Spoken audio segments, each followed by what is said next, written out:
Hello dear students, welcome to our online class. आज हम discuss करेंगे पार्लियामेंट। आज का जो हमारा टॉपिक है दैट इज पार्लियामेंट। आपके एग्जाम पॉइंट ऑफ व्यू से बहुत इंपॉर्टेंट है बच्चों। जब हम पार्लियामेंट की बात करते हैं तो पार्लियामेंट होता क्या है, हमें इस लेक्चर में ये समझना है, इसके क्या पार्ट्स हैं और उन्हीं पार्ट से रिलेटेड क्या क्या क्वेश्चन आपके पेपर में बन सकते हैं, उसको हम आज आपके साथ डिस्कस करेंगे। चलिए देखिए, पार्लियामेंट को समझने के लिए सबसे पहले हमें एक टर्म को समझना पड़ेगा, डेमोक्रेसी।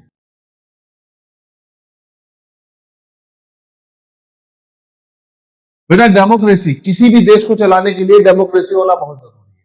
बिना डेमोक्रेसी लोकतंत्र के आप किसी भी देश को अच्छे तरीके से नहीं चला सकते, है ना। लोगों द्वारा चलने वाला तंत्र जो होता है वो लोकतंत्र होता है ना। डेमोक्रेसी में पीपल्स को प्रायोरिटी मिलती है, हम और आप जैसे लोगों को बहुत प्रायोरिटी मिलती है। तो डेमोक्रेसी के हमेशा याद रखिएगा चार पिलर होते हैं। डेमोक्रेसी की जो बिल्डिंग है वो फोर डिफरेंट डिफरेंट पिलर्स पर खड़ी है, और तब मजबूती तभी आती है जब चारों तरफ से चार पिलर है ना। तो याद रखिएगा डेमोक्रेसी के चार पिलर है। पहला पिलर है बच्चों लेजिस्लेचर। दूसरा जो इसका पिलर होता है दैट इज एग्जीक्यूटिव। ओके। तीसरा पिलर इसका जुडिशरी। ओके। और चौथा पिलर जो है इसका बेटा मीडिया। याद रखिएगा। तो डेमोक्रेसी के हमारे पास बच्चों कितने पिलर है? चार pillar, legislative, executive, judiciary and media. इसमें सारे जो पिलर्स हैं इनका अपना अपना काम होता है, इनका अपना अपना रोल होता है। जब हम बात करते हैं लेजिस्लेचर, तो लेजिस्लेचर क्या होता है? Legislature is a law making body. किसी भी देश में कानून बनाने का काम लेजिस्लेचर करता है, उसे एग्जीक्यूट करने का काम करते हैं एग्जीक्यूटिव। मान लीजिए लॉ बना और एग्जीक्यूट हुआ और आपने उसे फॉलो नहीं किया, या बनने से एग्जीक्यूट होने के बीच में कुछ दिक्कत आई, तो उन सब को के ऊपर जस्टिस करने का काम किसका होता है? जुडिशरी का। न्याय देने का काम किसका होता है? जुडिशरी का। ठीक है। और अगर इन तीन पिलर में से पहला, दूसरा, तीसरा पिलर में से कोई भी पिलर प्रॉपर तरीके से अगर काम नहीं करता है या कोई दिक्कत करता है, तो उसको बाहर लाने का काम किसका होता है? मीडिया का, है ना। प्रेस की freedom, freedom of press is very important. जिस भी देश में मास मीडिया को फ्रीडम नहीं मिलती है उस देश की डेमोक्रेसी को याद रखिएगा। तो यहां पर अगर हम बात करते हैं तो डेमोक्रेसी में चार इंपॉर्टेंट चीज होती है, उसमें हमारे पास लेजिस्लेचर बहुत इंपॉर्टेंट है। ठीक है। Legislature is a law making body. और जब हम इंडिया में लेजिस्लेचर की बात करते हैं, इंडिया में लेजिस्लेचर की बात करते हैं, ठीक है बच्चों, तो इंडिया में लेजिस्लेचर के तीन लेयर होती है, तीन लेवल पर ये फैला होता है। एक पिरामिडिकल स्ट्रक्चर हम इसमें बना सकते हैं, है ना। सबसे ऊपर हमने लिख लिया इंडिया। इंडिया बच्चों किससे मिलकर बना है? डिफरेंट डिफरेंट स्टेट से मिलकर बना है। नीचे में लिख लिया स्टेट्स, और कोई भी स्टेट हो वो डिफरेंट डिफरेंट डिस्ट्रिक्ट से मिलकर बना है ना। तो टॉप लेवल पर इंडिया है। इंडिया के अंदर क्या पाया जाता है? स्टेट्स। और स्टेट्स के अंदर क्या पाया जाता है बच्चों? डिस्ट्रिक्ट। तो हम अंदर की तरफ जा रहे हैं, इसका पिरामिडिकल स्ट्रक्चर हमने ऐसा बना लिया है। अब इसको समझते हैं। देखो, जब हम इंडिया की बात करते हैं तो पूरे इंडिया लेवल पर जितना भी लॉ बनता है उसे बनाने का काम करते हैं पार्लियामेंट। कौन करता है बच्चों? पार्लियामेंट। जब हम बात करते हैं स्टेट लेवल पर, तो हमारे पास इंडिया में 28 स्टेट्स हैं। तो स्टेट लेवल पर जो भी नियम कानून बनते हैं इन्हें बनाने का काम करते हैं स्टेट लेजिस्लेचर। ओके। और डिस्ट्रिक्ट लेवल पर ये चलता है लोकल सेल्फ गवर्नमेंट के थ्रू। ठीक है। तो हमें यहां पर पार्लियामेंट को देखना है, इंडिया लेवल की चीजों को देखना है। इंडिया लेवल पर जो भी लॉज बनते हैं उसे बनाने का काम कौन करता है? उसे बनाने का काम करता है बच्चों पार्लियामेंट। तो पार्लियामेंट को हमें यहाँ पे देखना है और पार्लियामेंट को हमें ओके, आई थिंक कि पार्लियामेंट होता क्या है और इसका स्ट्रक्चर क्या है वो चीज आपको क्लियर हो गई होगी। अब पार्लियामेंट की अगर हम बात करते हैं बच्चों, तो parliament is a law making body. India में कानून बनाने का काम बच्चों कौन करता है? पार्लियामेंट। इंडिया में कानून बनाने का काम करता है पार्लियामेंट। पार्लियामेंट के बच्चों कितने पार्ट? पार्लियामेंट का पहला पार्ट है प्रेसिडेंट, ठीक है। दूसरा पार्ट है Rajya Sabha,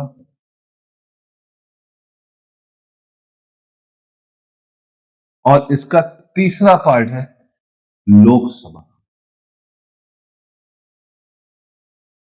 okay, parliament has three parts, याद रखिएगा। How many part did parliament has? Parliament has three parts. First one is president, then Rajya Sabha, then Lok Sabha. तो याद रखिएगा, president is not a member of Lok Sabha और Rajya Sabha, is a part of a parliament. Okay, now इसमें अगर हम बात करते हैं तो प्रेसिडेंट एक पर्सन होता है, लेकिन राज्यसभा और Lok Sabha is a house. Rajya Sabha is known as upper house,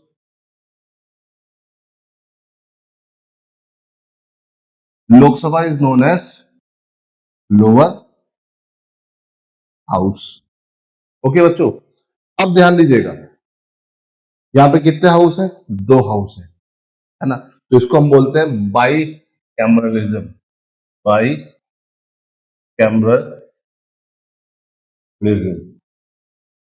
ठीक है। बाई कैमरलिज्म मतलब दो हाउस होते हैं यहाँ पर, उन्हें हम बोलते हैं बाई कैमरलिज्म। कहीं कहीं पे स्टेट की जो लेजिस्लेचर है वहां पर सिंगल हाउस होते हैं, तो उसे बोलते हैं यूनिकैमरलिज्म, ठीक है। तो बाई कैमरलिज्म और यूनिकैमरलिज्म को बच्चों आपको यहाँ पर समझना होगा और जानना होगा। ओके, चलिए बच्चों, अब यहां पर अगर हम बात करते हैं तो यहां पर हमारे पास तीन पार्ट हो गए। राज्यसभा अपर हाउस है, लोकसभा लोअर हाउस है, ठीक है।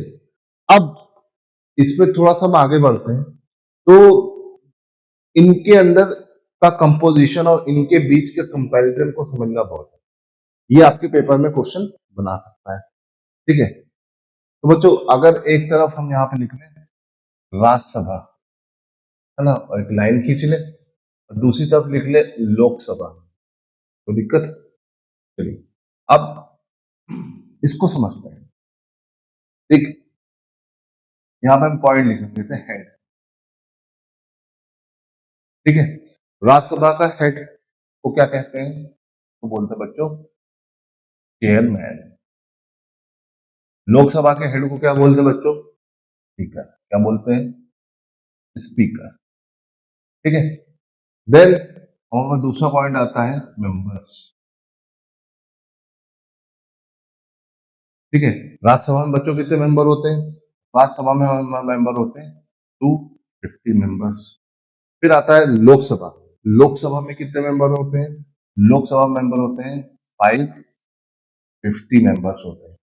ओके, नाउ मेंबर्स का टेन्योर्स कितना क्या होता है? टेन्योर, ठीक है।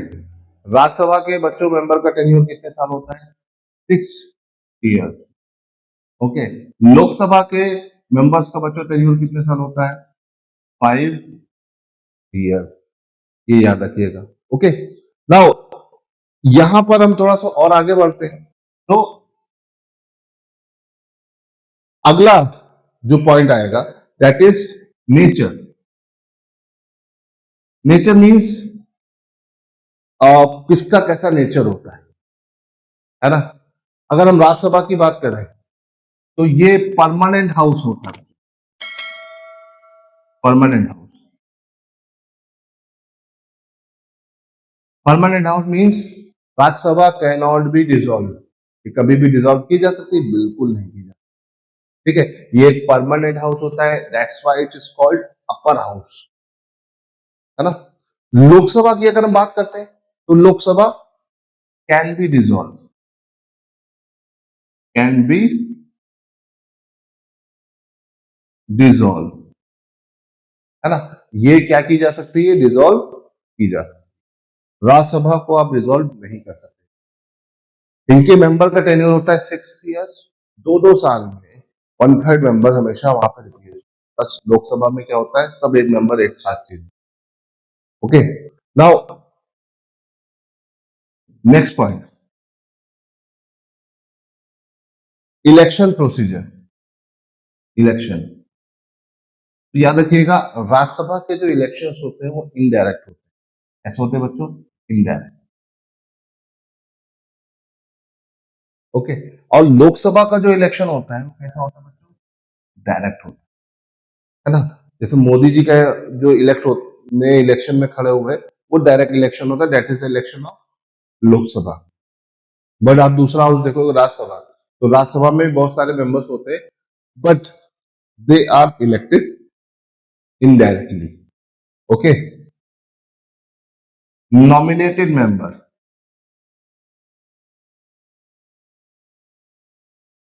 देखिए बच्चों, जब भी हम बात करते हैं नॉमिनेटेड मेंबर्स की, तो देखो यहां पर हमारे पास नॉमिनेटेड मेंबर जो नॉमिनेट किए जाए, है ना। और लोकसभा हो चाहे राज्यसभा हो, इसमें मेंबर्स को कौन नॉमिनेट कर सकता है बच्चों, यहाँ पर प्रेसिडेंट मेंबर्स को नॉमिनेट कर सकता है। कौन कर सकता है, प्रेसिडेंट। बाय डिफॉल्ट देखो, लोकसभा का तो ये प्रोसीजर खत्म हो गया, यहाँ पर तो जीरो लिखे, बट राज्यसभा में प्रेसिडेंट कितने मेंबर्स को नॉमिनेट कर सकता है, 12 मेंबर्स को। तो इसे ध्यान रखिएगा। जो कंपैरिजन टेबल मैंने बनाई है, वेरी इंपॉर्टेंट, इससे आप बहुत सारी चीजों को ध्यान रख सकते हैं। ठीक है, तो इन सारी चीजों को ध्यान रखने के लिए बस आपको ये कंपैरिजन टेबल को थोड़ा सा ध्यान देना पड़ेगा। ओके, क्लियर है। तो एक बार फिर से समझ लेते हैं, हमारे पास जो हमारा पार्लियामेंट होता है, पार्लियामेंट के बच्चों कितने पार्ट होते हैं, parliament has 3 part. Okay, first part president, second Lok Sabha, third one is Rajya Sabha. Now अगर हम यहाँ पे बात करते हैं, तो अपर हाउस कौन सा होता है, राज्यसभा। लोअर हाउस कौन सा होता है, लोकसभा। ठीक है, अब दोनों का कंपैरिजन कर ले, तो राज्यसभा का जो हेड होता है that is called chairman, Lok Sabha का जो हेड होता है that is called speaker. Head मतलब जो मीटिंग को प्रिसाइड करता है, मीटिंग को चलाता है ना। जैसे आपकी क्लास को चलाने के लिए टीचर चाहिए होता है, उसी तरह से लोकसभा को चलाने के लिए उसका एक हेड होता है ना। लोकसभा के हेड को स्पीकर बोलते हैं, राज्यसभा के हेड को क्या बोलते हैं, चेयरमैन बोलते हैं। ओके, नाउ मेंबर्स, मेंबर्स मतलब कितने मेंबर्स उसमें हो सकते हैं। तो जब हम राज्यसभा की बात करते हैं बच्चों, तो वहां पे कितने मेंबर होते हैं, 250 मेंबर्स होते हैं। ओके, जब हम लोकसभा की बात करते हैं तो यहाँ पे कितने मेंबर होते हैं, 550 मेंबर्स। टेन्योर्स, टेन्योर मतलब कार्यकाल। ठीक है, Rajya Sabha is a permanent house that can not be dissolve, but the tenure of their members can be change, है ना। दे हैव सम टेन्योर्स, है ना। यहाँ पर अगर देखें तो यहाँ पर राज्यसभा के मेंबर्स का टेन्योर बच्चों कितना है, 6 इयर्स। लोकसभा के मेंबर्स का टेन्योर कितना होता है, 5 इयर्स, है ना। नेचर वाइज देखें तो Rajya Sabha is a permanent house. Permanent house means ये कभी डिसॉल्व नहीं हो सकता है, but Lok Sabha can be dissolve, है ना, कभी भी डिसॉल्व किया जा सकता है। ठीक है, राज्यसभा परमानेंट हाउस है, तो वो कभी डिसॉल्व नहीं हो सकता। हाँ, उसके मेंबर्स जो होते हैं उनका टेन्योर पूरा हो जाता है। तो 1/3 मेंबर हर 2 इयर्स में लगातार क्या होते रहते हैं, चेंज होते रहते हैं। कहाँ के, राज्यसभा के, याद रखिएगा। इलेक्शन की अगर हम बात करें, तो राज्यसभा में जो इलेक्शंस होते हैं, जो मेंबर्स आते हैं, है ना, मेंबर्स जो होते हैं उनका इलेक्शन कैसा होता है, इनडायरेक्ट। इनडायरेक्ट मतलब स्टेट से नॉमिनेट होके आते हैं अलग अलग, है ना। और लोकसभा का जो इलेक्शन प्रोसीजर होता है वो डायरेक्ट होता है ना, हम उनको सीधे सीधे इलेक्ट करते हैं। याद रखिएगा, जो लोकसभा का इलेक्शन अभी हुआ, तो उसमें आपने देखा कि अलग अलग स्टेट से अलग अलग लोग खड़े हुए, है ना। पूरे इंडिया भर में इसका इलेक्शन चला, मोदी जी बनारस से खड़े हुए, तो उनको जनता ने वोट दिया। तो यहाँ पे क्या होता है, डायरेक्ट इलेक्शन मीन्स हम लोगों के थ्रू इलेक्ट होना। इनडायरेक्ट मतलब हमने किसी को इलेक्ट किया और उसने इनको इलेक्ट किया, तो ये इनडायरेक्ट इलेक्शन हो। इनडायरेक्ट इलेक्शन में हमारा पार्टिसिपेशन नहीं होता है, डायरेक्ट इलेक्शन में हमारा पार्टिसिपेशन होता है। नॉमिनेटेड मेंबर्स, बच्चों जब हम यहाँ पे बात करते हैं नॉमिनेटेड मेंबर्स की, तो राज्यसभा में कितने मेंबर नॉमिनेट किए जा सकते हैं प्रेसिडेंट के थ्रू? तो 12, बहुत इंपॉर्टेंट है। लोकसभा में पहले होता था, जो एंग्लो इंडियन का प्रोविजन होता था, बट वो अभी रिमूव कर दिया गया है। यहाँ पे मैंने इसीलिए बड़ा सा जीरो लिख दिया है, आपको याद रखना। ठीक है, तो इसे ध्यान रखना बहुत जरूरी है। चलिए, ये तो बात हो गई लोकसभा और राज्यसभा के बारे में। अब इनका कंपोजिशन समझ में आ गया आपको। अब इनका काम क्या होता है? ठीक है, इनका काम होता है लॉ बनाना। They are law making body. ठीक है, क्या बनाते हैं? लॉ। अब ये लॉ कैसे बनाते हैं? ये लॉ बनाते हैं एक बिल पास कर, ये लॉ बनाते हैं बाय पासिंग द बिल्स, है ना। अब बिल्स जो होते हैं वो ही आगे जाके बनते हैं क्या? एक्ट्स, कानून बनते हैं। ठीक है, लोकसभा या राज्यसभा में कहीं पर भी कोई भी कानून के लिए, कानून बनाने के लिए, लॉ फॉर्म करने के लिए क्या करते हैं? बिल्स को आते हैं, और वो बिल्स आगे जाकर क्या बनते हैं? एक्ट्स। अब कैसे बनता है उसके प्रोसीजर को समझते हैं। देखिए, हमारे पास हाउस है कितने? दो, हाउस 1 एंड हाउस 2। तो कोई भी बिल जो होता है, अगर उसको एक्ट बनना है, पहले हाउस 1 में पास होगा, फिर हाउस 2 में पास होगा, फिर वो जाएगा प्रेसिडेंट के पास, और सब कुछ अगर सब जगह से ओके रहा तो कोई बिल क्या बन जाता है बच्चों? एक्ट। ठीक है, इनिशियली कोई भी लॉ जो होता है वो बिल होता है। बिल मतलब एक दस्तावेज होता है, उसमें बहुत सारी चीजें लिखी होती है। तो वो दोनों हाउस में जाता है, लोग उसे पढ़ते हैं, कुछ लोगों को उस पर एग्री कर जाते हैं, कुछ लोग डिसएग्री कर जाते हैं। तो धीरे धीरे करके क्या होता है, कुछ जो डिसएग्री होते हैं वो कहते हैं ये हटाओ, ये हटाओ, सारे पॉइंट्स को हटाने के लिए बोलते हैं जो भी उनको सही नहीं लगते हैं। तो अगर उनकी बात मान ली जाती है तो वो बिल आगे बढ़ता रहता है। और यहाँ पे मेजोरिटी होना बहुत जरूरी है ना। तो सिंपल मेजोरिटी और स्पेशल मेजोरिटी, दो तरह की मेजोरिटीज नॉर्मल तरीके से देखी जाती है। सिंपल मेजोरिटी में 50 प्लस 1 मेंबर ओके कर जाए, 50% प्लस 1 मेंबर, तो सारा बिल पास हो जाता है। स्पेशल मेजोरिटी में 2/3 मेंबर्स का ओके कहना बहुत जरूरी है। चलिए, तो ये याद रखिएगा, बिल किसमें कन्वर्ट होता है? एक्ट में। इस तरीके से एक हाउस से पास हुआ, दूसरे हाउस में गया, दूसरे हाउस से पास हुआ, प्रेसिडेंट के पास गया, प्रेसिडेंट ने जहां उस पर साइन किया, बिल क्या बन गया? एक्ट। क्लियर है? अब बच्चों जब बिल की बात करते हैं तो बिल कितने टाइप के होते हैं? Bill can be of many type, लेकिन हम यहाँ पर 3 बिल्स को अच्छे से समझते हैं।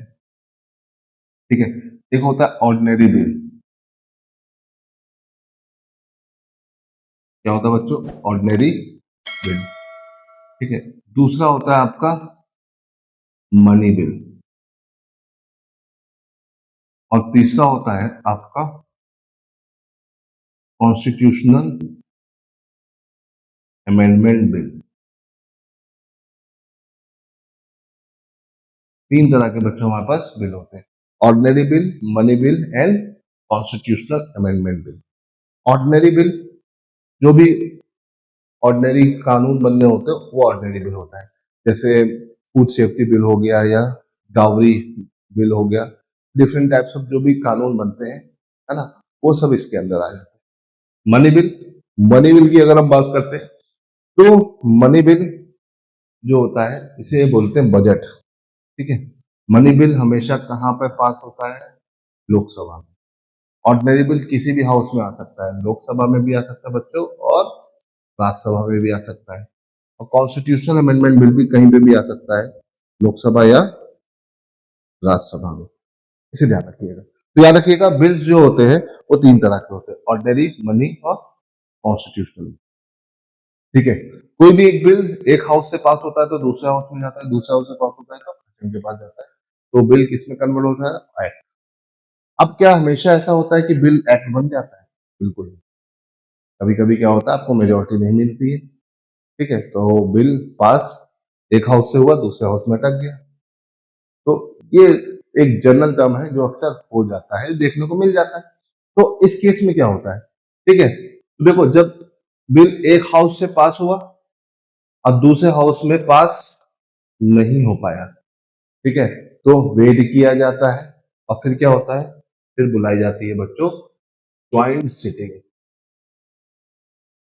ज्वाइंट सिटिंग, देखिए ज्वाइंट सिटिंग की अगर हम बात करते हैं बच्चों, तो ज्वाइंट सिटिंग कॉल कौन करता है, who call the joint sitting, तो प्रेसिडेंट। प्रेसिडेंट मतलब राष्ट्रपति करता है ना। और इस ज्वाइंट सिटिंग में क्या होता है, राज्यसभा और लोकसभा दोनों साथ मिलकर बैठते हैं। और इस ज्वाइंट सिटिंग को प्रिसाइड कौन करता है, स्पीकर ऑफ लोकसभा, ठीक है, याद रखिएगा, क्लियर।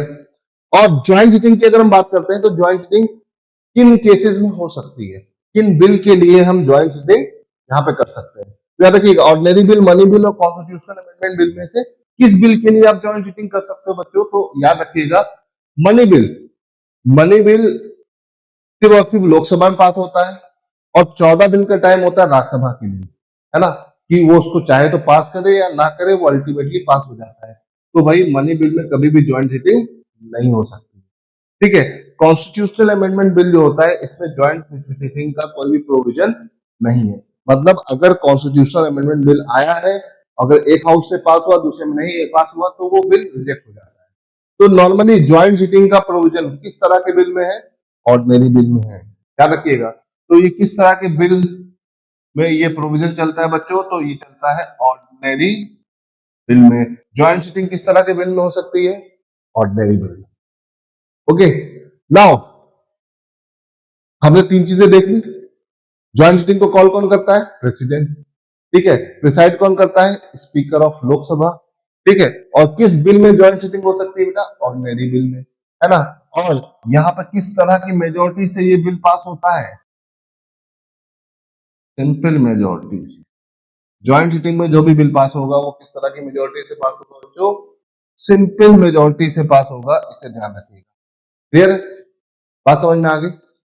तो ज्वाइंट सिटिंग से रिलेटेड आपके पास 4 क्वेश्चंस बनते हैं, इन्हें ध्यान रखिएगा। तो parliament is a law making body, ठीक है, वो लॉ बनाती है बिल के फॉर्म में, ठीक है, और उस बिल को पास करते हैं उसके मेंबर्स, है ना। Members of parliament, in short MP, इनको हम क्या बोलते हैं, MP. MP means members of parliament, है ना।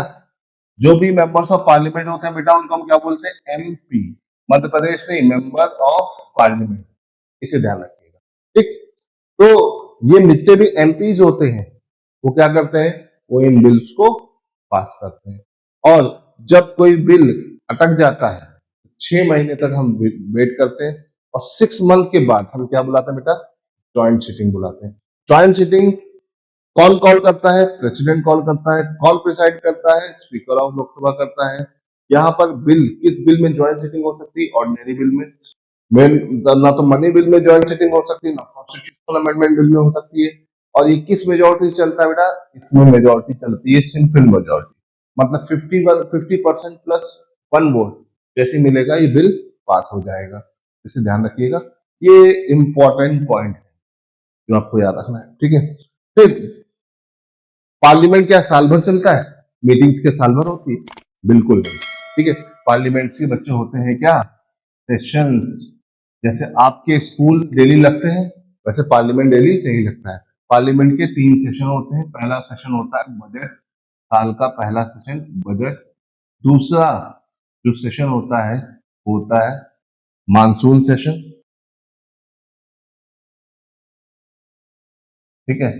और तीसरा जो सेशन होता है बच्चों विंटर सेशन। तो पार्लियामेंट की साल भर में 3 बार मीटिंग्स होती हैं, इनमें सेशंस होते हैं। ये सेशंस जो होते हैं अलग अलग डेज वाइज होते हैं, ठीक है। Budget session, monsoon session, winter session, इन्हीं 3 सेशंस में पार्लियामेंट की मीटिंग होती है ना। पार्लियामेंट के 2 सेशंस के बीच में 6 मंथ से ज्यादा का गैप नहीं होना चाहिए, याद रखिएगा, ठीक। तो पार्लियामेंट के सेशंस जो होते हैं 6 महीने के अंदर अंदर होने चाहिए। यहाँ पर हम लोग तो जल्दी जल्दी कर लेते हैं, बजट, मानसून और विंटर। देखो बजट सेशन ओवर हुआ है, अब शुरू होगा आपका मानसून सेशन, है ना। तब तक पार्लियामेंट की कोई भी प्रोसीडिंग्स नहीं चलेंगी। फिर उसके बाद क्या चलेगा, विंटर सेशन। तो ये याद रखिएगा, आपके पार्लियामेंट के कितने सेशंस होते हैं बच्चों, 3 सेशंस होते हैं। 2 सेशंस के बीच का मैक्सिमम टाइम ड्यूरेशन कितना होता है, 6 मंथ। मिनिमम कितना होता है, 3 मंथ्स। ठीक है, तो इसे ध्यान रखिएगा। अगर आप इसे ध्यान रखते हो तो काफी सारी चीजें आप समझ सकते हो। ठीक है, तो पार्लियामेंट हमारे पास हमने बात करी, तो पार्लियामेंट से बहुत सारी चीजें आपको आज समझ में आ गई होगी। और पार्लियामेंट की स्टार्टिंग, ठीक है, हमारा पार्लियामेंट का फॉर्म हुआ था 1952, है ना। इंडिया में जनरल इलेक्शन हुए थे 1951-52 में, और उसके बाद पार्लियामेंट का फॉर्मेशन हो गया। और पार्लियामेंट इंडिया में क्या करता है, parliament is a law making body. भूलिएगा बिल्कुल नहीं, चीजों को एकदम क्रिस्टल क्लियर रखिएगा बच्चों। चलिए, तो आई थिंक कि पार्लियामेंट आपको क्लियर हो गया होगा। मैंने इसको बहुत शॉर्ट और क्रिस्पी तरीके से आपको समझा दिया। ठीक है, पार्लियामेंट में एक टर्म है और, ठीक है, वो टर्म कहलाता है, यहाँ पे हम लिख रहे थे 7वें नंबर पर, कोरम। कोरम, देखिए हम लोगों ने सारी प्रॉपर्टीज यहाँ लिखी। कोरम, कोरम की बात अगर हम बढ़ते हैं बच्चों, कोरम क्या होता है, minimum number of member to required to run the proceedings of parliament. ठीक है, पार्लियामेंट की प्रोसीडिंग्स को चलाने के लिए जो मिनिमम नंबर ऑफ मेंबर्स चाहिए होते हैं, उनको हम क्या बोलते हैं, कोरम। जैसे आपके स्कूल्स चल रहे हैं, स्कूल में जब एक मिनिमम नंबर ऑफ मेंबर्स बच्चे होते हैं, तो उनके बाद ही तो क्लासेस चलती है। मान लो आपकी क्लास में 50-50 स्टूडेंट्स हैं और किसी दिन 5 ही आए, तो क्या मैम आपको पढ़ाएंगी, सर आपको पढ़ाएंगे? नहीं, वो रिवीजन करा देते हैं। क्यों? क्योंकि बहुत सारे बच्चों का छूट जाएगा। उसी तरीके से राज्यसभा और लोकसभा का कोरम होता है, वो कितना होता है, टोटल मेंबर का 1/10, है ना, 1/10 होता है। ठीक, तो मतलब राज्यसभा का कोरम कितना है, टोटल मेंबर का 1/10 मतलब 25%, 25 सॉरी। और लोकसभा में कितना है, 550 का 10% मतलब 50। ठीक है, तो इसे ध्यान रखिएगा। तो गाइस, ये हो गया आपका पूरा parliament in short. I think आपको सब समझ में आ गया होगा। ठीक है, चलिए, तो आज के लिए इतना रहने देते हैं। Thank you.